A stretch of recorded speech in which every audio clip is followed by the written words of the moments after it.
For today's video nga mga ka-helmet ay umaten nga ang aming grupo na ERCP o Evo Riders Club Philippines Pangasinan Chapter dito sa ginanap nga na Guanzon Festival 2025 na kung saan ay eto nga yung isa sa pinaka-aabangan nating event ng Guanzon. Lalong-lalo na sa ating mga riders dahil napakarami talagang discount sa mga presyo ng kanilang mga binibentang motor, mga safety gears, mga box at kung ano-ano pang pwede nating magamit sa ating pagmumotor. At hindi lang yun guys dahil pati mga cellphone at mga gadgets ay meron ding mga discount at freebies dito. Yun nga lang guys, last day na nga ng Guanzon Festival 2025. Kung sakaling hindi ka man nakapunta, i-share ko na lang sa'yo dito yung mga ilang kaganapan. Kaya samahan nyo na naman kami ni Trimax. Let's go!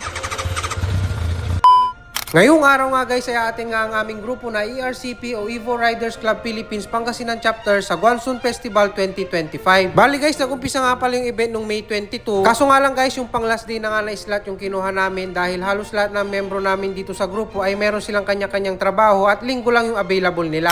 Ang kagandahan nga guys ay tumagal nga ng 4 na araw ngayon yung Guanzon Festival. Kaya talagang sobrang dami ang nagsaya, nag-enjoy at talagang nasulit nila ang Guanzon Festival 2025. Meron talaga akong mga tropa, mga kakilala na as in nasulit talaga nila yung mga freebies dito sa Guanzon Festival. Anyway guys, bawi tayo sa susunod na taon kung loloobin ng Diyos at makakasama at makaka-attend ulit tayo sa event ng Guanzon. Bali guys, nag-register nga pala kami para maka-attend kami dito sa Parid at nabigyan nga kami ng t-shirt na ginamit nga namin. At eto nga, papunta na nga tayo dun sa The Monarch Convention Center na kung saan nandoon nga sa loob yung mga booth. At nabalitaan ko nga guys na meron ng moto palengke dyan sa loob na talagang sobrang baba ng mga presyo ng mga motor na inihanda sa atin ng Guanzon Group of Companies. Kaya pagkatapos ko ma-park itong si Trimax ay dumiretso na nga ako dito sa loob. At ayun na nga guys, maraming ang nakasale dito at maraming discount sa mga cellphone, mga gadgets, mga laptops. At syempre nandito din nakadisplay yung mga pinapangarap nating mga motor. Tulad na nga lang nitong Honda Giorno na nakita ko na talagang naka-classic setup pa siya. Grabe, napaka-astig talaga ng itsura ng Honda Giorno na to. Talagang kulang na lang yung pambili guys. At eto nga nakadisplay nga din dito yung Honda Goldwing na talagang first time ko lang itong makita ng malapitan na talagang grabe, napakaangas at napakalaki ng makina nito guys.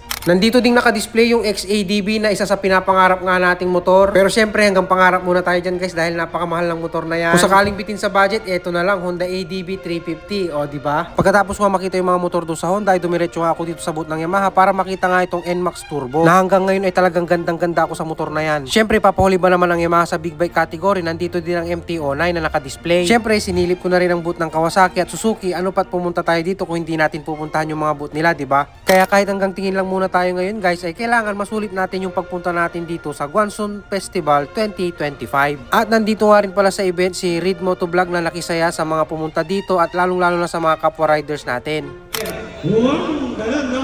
Palakasan. Gusto ko yung malakas dahil sila yung magdedesisyon. Hindi po ako. Okay? Ready ka na? Para hindi na masyadong humaba itong vlog natin guys, nais ko lang sabihin at i-share personally na talagang sobrang nag-enjoy ako dito sa Guanzon Festival 2025 guys dahil talagang sobrang daming nakasale, bagsak presyo at napakaraming freebies. Hindi man tayo nakabili ngayong taon pero next year, loobin ng Diyos guys, pag matuloy at makapunta ulit tayo, talagang paghahandaan natin at magdadala tayo ng extra budget para makabili tayo dito. As in, grabe guys, talagang nakakapanghinayang kapag hindi ka nakabili. Kaya kung sakaling hindi ka nakapunta ngayong taon guys, talagang as in, paghandaan mo na to at paghandaan natin ang Guanzon 2026. Oh, paano guys, hanggang dito na lang muna ulit ang video natin. Maraming salamat sa inyong panonood at patuloy na suporta sa mga ina-upload nating mga video.